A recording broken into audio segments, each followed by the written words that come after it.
each of us has only 24 hours.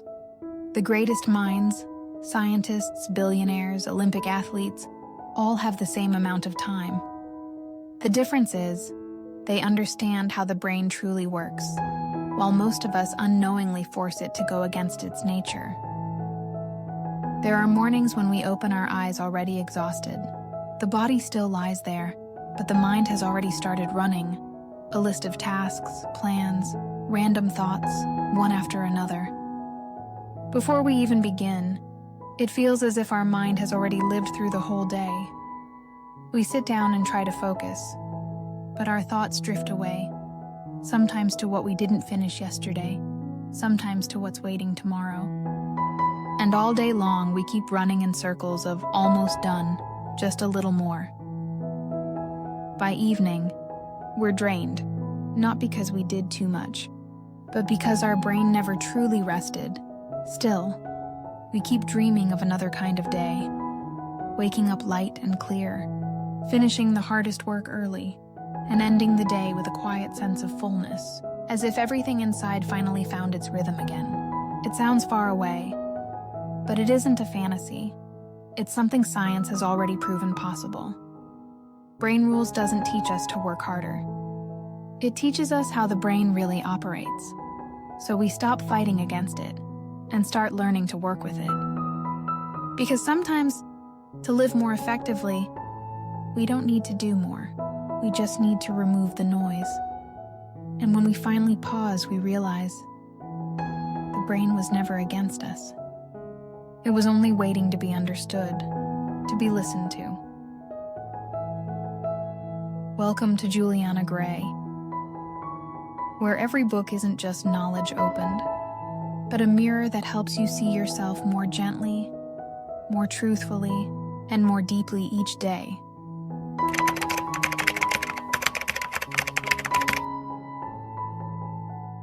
Sleep, the gentle reset button of the brain after a full night's rest.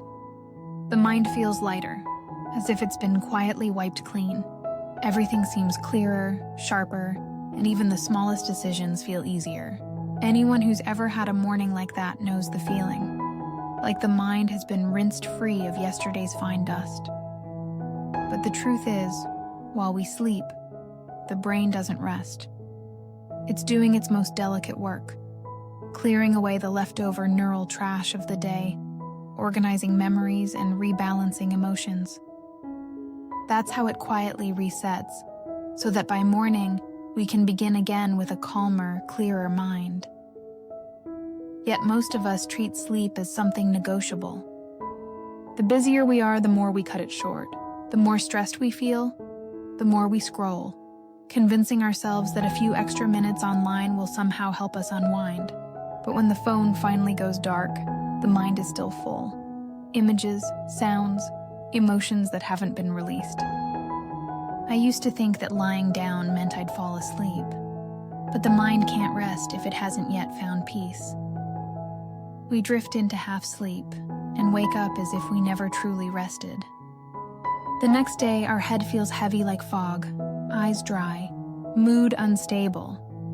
Not because we're weak, but because the brain never got to clean itself properly. Sleep is the stillness the brain needs to restore its order. It gathers the meaningful memories, clears away the useless fragments, and sorts through unresolved emotions. That's why, in the morning, we feel more alert, respond a little slower, in a good way, and see things with more clarity. When the brain rests, we become gentler too, with our work, with others, and with ourselves. If you want to start again with yourself, create a small cool-down space before bed. Just 30 to 45 minutes. Turn off screens, dim the lights, choose a warm tone, and let your breath return to its natural rhythm. Inhale for 4 counts, hold for 4, exhale for 6. Your body will understand. It's time to stop. Keep your sleep and wake times consistent. A small promise to your brain that it can trust you to let it rest. And let your bed be only for sleep. No news, no work, no endless scrolling. Just a place where both body and mind can switch off for a while.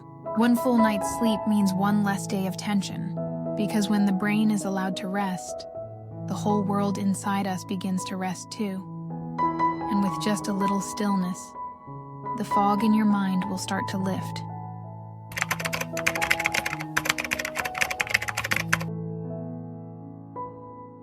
Exercise. The body leads. The mind follows after a full night's rest. Just a few steps are enough for the fog in your head to begin to lift. By the 10th step, your heartbeat steadies. By the 100th, your thoughts become sharper, no longer scattered, no longer dull. The body starts to move and the brain slowly wakes.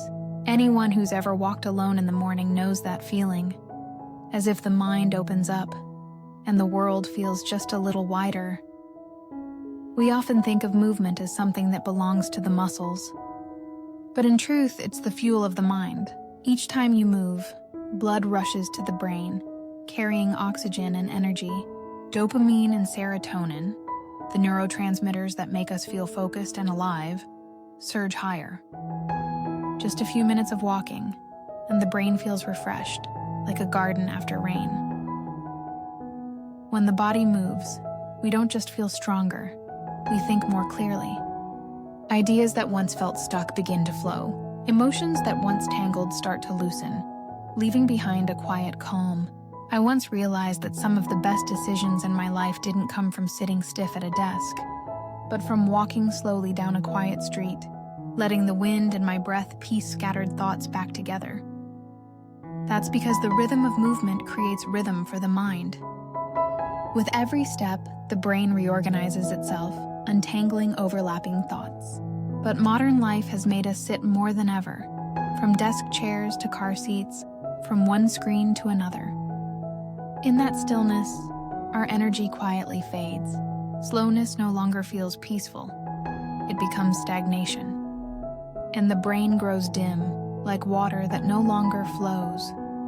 If you want a clearer mind, start with the smallest motion. After lunch, take a brisk 10-20 minute walk. Every 90 minutes of work, stand up, stretch, or simply gaze out the window for a few minutes. It's not wasted time, because when the body moves, the brain quietly renews itself. Let the body lead, and the mind will follow. Because sometimes the answers we're searching for aren't found in tension, but in the slow human rhythm of a single step. When the mind grows clear, the next step is learning how to keep that light focused.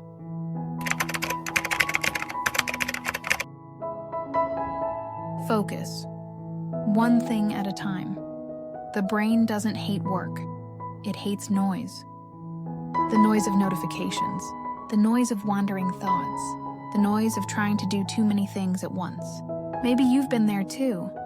You open your laptop to do one task, and 30 minutes later, you can't even remember where you started. We often think we're good at multitasking, but every time we switch from one thing to another, our mental energy scatters into smaller pieces. It's like holding a full glass of water, and with every handoff, a little spills out. The whole day feels busy, yet nothing truly gets done. The brain was designed for depth, not for quantity. When we give it the chance to fully immerse itself in one thing, it begins to operate at a different rhythm. Slower, deeper, but so focused that time itself seems to fade away. In that state, we're no longer forcing ourselves to work. We're simply flowing with it. Those are often the rare moments when we feel real peace, when the mind, the heart, and the hands are all in the same place. But modern life trains us to keep dozens of windows open at once, replying to messages, checking emails, listening to music, opening another tab. Each time we do that, the brain has to restart, taking minutes just to find its flow again. We call it losing focus, but really, it's just the cost of making the brain divide itself too often. I once thought it was a matter of willpower, but it's not. It's simply that the brain gets exhausted from being pulled in too many directions. If you want clarity again, try this. Choose just 3 important tasks a day. Give each one 40 to 60 minutes of full attention. Turn off notifications. Switch to airplane mode, Clear your desk until only one thing remains, the one that reminds you what you're here to do. When you finish, stand up, take a deep breath, and give yourself a short pause before moving on. You'll be surprised. The less you do, the further you go. Because energy no longer leaks away. It gathers into one steady beam of light. One task, one breath. That's all it takes to return to the present moment, where everything truly happens. The water has stilled. Now it's time to fill the cup again, with rhythm.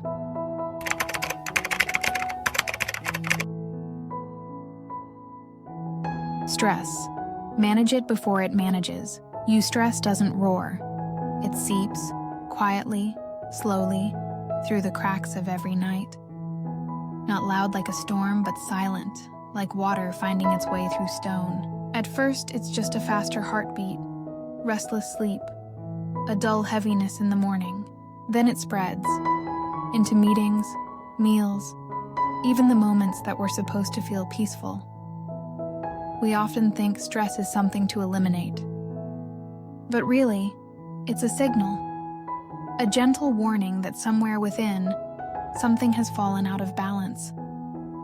When we ignore it, the body keeps running, slower, heavier, while the mind grows dim. Chronic stress overloads the brain's centers for memory and focus. We forget more, react faster, and tire easily, even from the smallest things. I used to believe that trying harder would fix it. But the harder I pushed, the more it felt like dragging both my body and my mind at once. Our brains weren't built to sustain constant tension. When cortisol, the stress hormone, stays high for too long, the parts of the brain responsible for clarity and calm begin to weaken. And so we live in a loop of anxiety. The more we tighten control, the less control we actually have. But stress isn't the enemy. It's a flashing red light, a quiet message saying, it's time to stop. Only when we stop can we truly see what's happening inside. Perhaps what we need isn't to fight stress, but to listen to it. Next time your heart races, try pausing for a few minutes. Sit still. Inhale for 4 seconds. Hold for 4. Exhale for 4. Hold again for 4. This simple box breathing technique helps the brain reclaim control. In just 1 to 3 minutes, your heartbeat steadies and your thoughts begin to line up again. Or write down a single sentence. What's the worst that could happen? Write it to face it, because most of what we fear is only an exaggeration in our minds. Once named, fear often shrinks smaller than we imagined. If you can, step outside. Take 5 slow minutes under the open sky. Let the light touch your face. Let the wind move through your hair. As the body moves, emotions begin to move too. Everything feels more real, more human, as if a small window in your mind has finally opened. Stress doesn't disappear overnight, but it can soften, little by little, through breath, through movement, through awareness. Name the wave and it calms, and when the waves settle, the path ahead becomes clear again.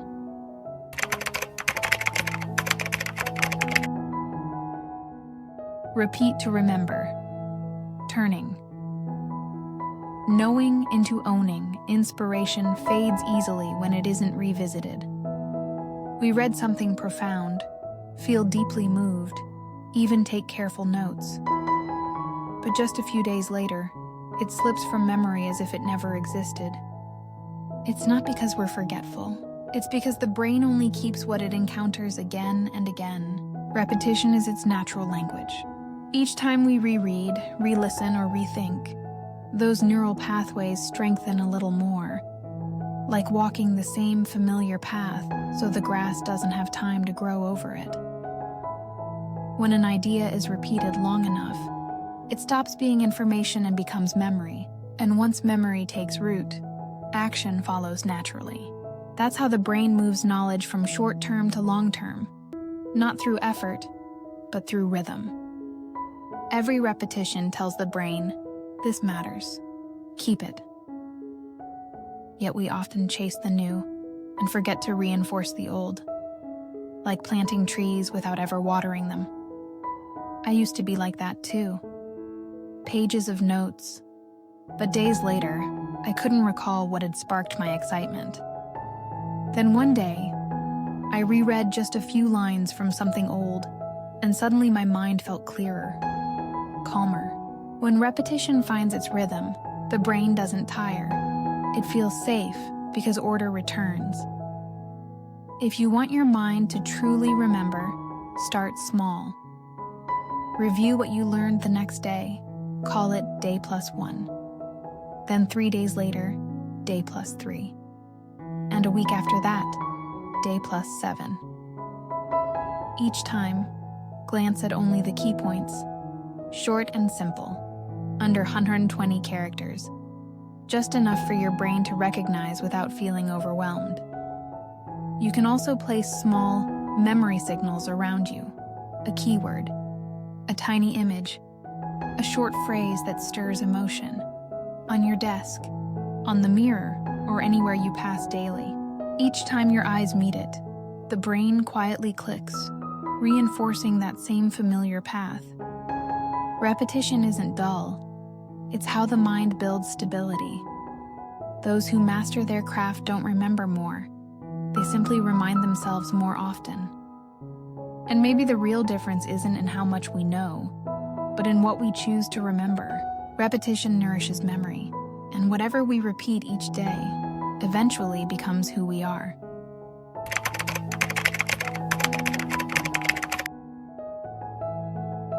Visuals beat text. Let the brain see. Sometimes a single clear image can replace an entire paragraph. Our brains weren't made to read, they were made to see. Long before humans could write, we learned to understand the world through what we saw. The mountain, the river, the firelight.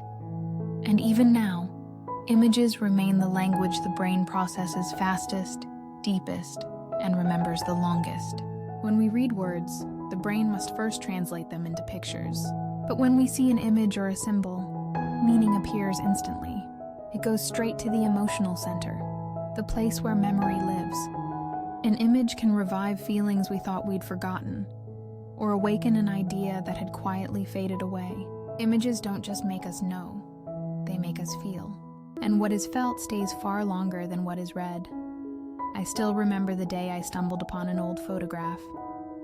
Just one image, but in a split second, everything came rushing back. The scent, the sounds, the feelings, even the thoughts of that exact moment. No words were needed, yet the memory appeared vividly, almost tenderly. That's because the brain doesn't store data, it stores emotion, and images are the quickest doorway back to that emotional space. So, if you want your ideas to come alive, let your brain see. Sketch a simple mind map for your week's project, just one page. When the brain sees the connections, it understands more deeply and feels less overwhelmed. Or choose one photo that represents your goal for the month. Maybe a sky, a road, or just a gaze that brings you peace. Place it on your desk or as your phone wallpaper.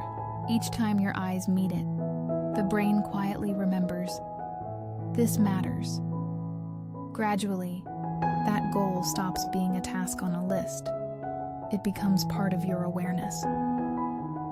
Images help the brain organize information and anchor emotion to purpose.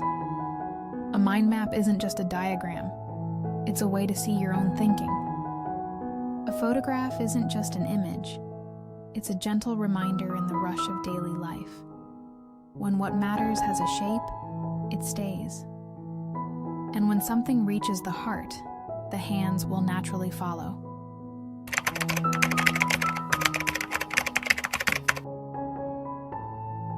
Emotions drive action.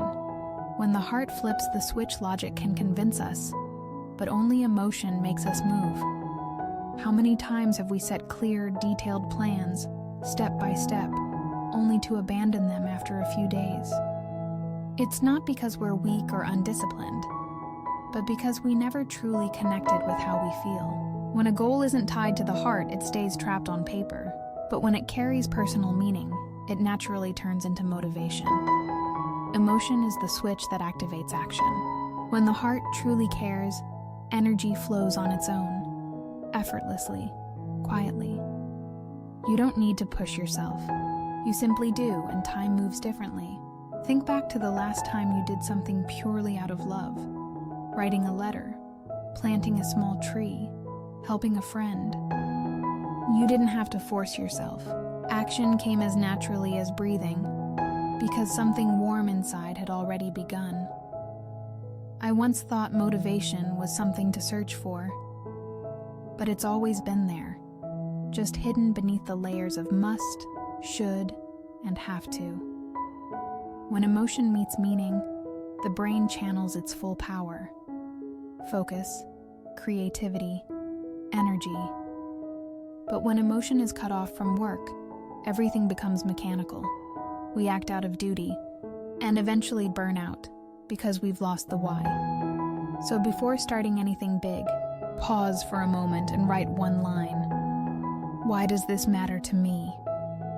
The answer may be simple. To make someone proud, to live by your values, or simply to see yourself grow a little more than yesterday. When that reason feels clear, the brain understands. This is worth it. And the energy that follows lasts longer than any fleeting burst of motivation. You can also link each project to a person or a value you love. Work not just to finish something, but as an offering to someone, to a dream, or to yourself. When work is infused with feeling, it stops being a burden and becomes an extension of the heart. When the heart says yes, the hands will move. Motivation is already there. Now, all you need is rhythm, so you don't burn out.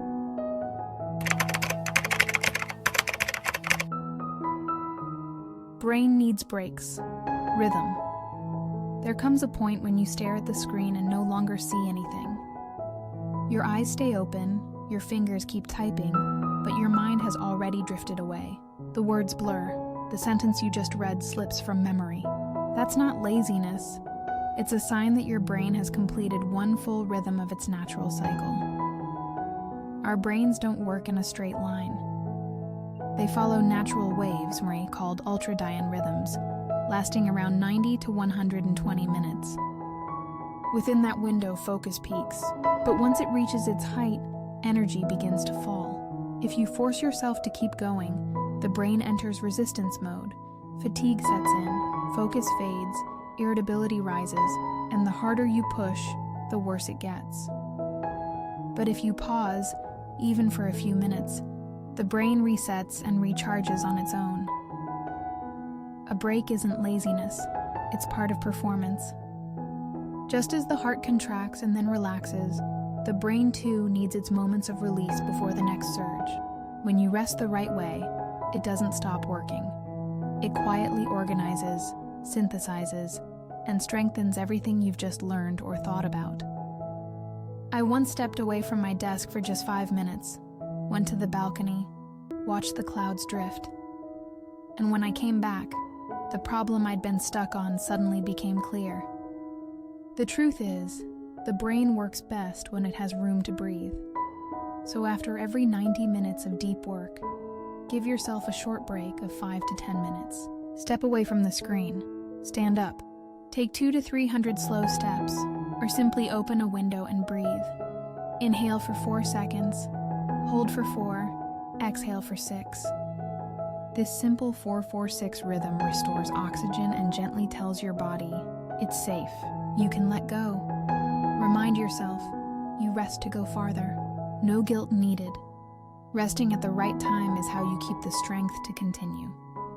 The brain performs best when it moves in rhythm, like waves rising and retreating, gathering force for the next tide. Perhaps that's why those who work the deepest are often the ones who know when to pause. Pause doesn't pull you back. Pause propels you forward. And when pressure builds, remember, name the wave. Unlocking the power of your brain after 8 rules. Perhaps you've begun to see clarity of mind doesn't come from doing more, but from living in rhythm with your brain. Less noise, more clarity, when you sleep and rest in sync with your natural cycles. The body leads, the mind follows. When movement and short breaks keep your energy flowing, one task, one breath, when you learn to focus and repeat what truly matters. See it, feel it, when images and emotions guide your logic. These aren't tricks to become superhuman, but the brain's natural laws, mechanisms science has long known, yet we rarely listen to. When we learn to cooperate instead of forcing it, the brain becomes lighter, more fluid, and the 24 hours we all share suddenly feel far more spacious than we imagined. If you've stayed until now, you're likely part of a rare group, those who no longer wish to fight themselves, but choose to work with their brain, to live more intelligently, more mindfully, and more peacefully. Before you go, take a moment to ask yourself, in the next 24 hours, which rule will you try first? Just one small shift, and it might change the way you see your entire day. And if this video reminds you of someone who's been tired from their own thoughts, send it to them as a gentle reminder that to live better, we don't need more strength. We just need to understand ourselves a little more.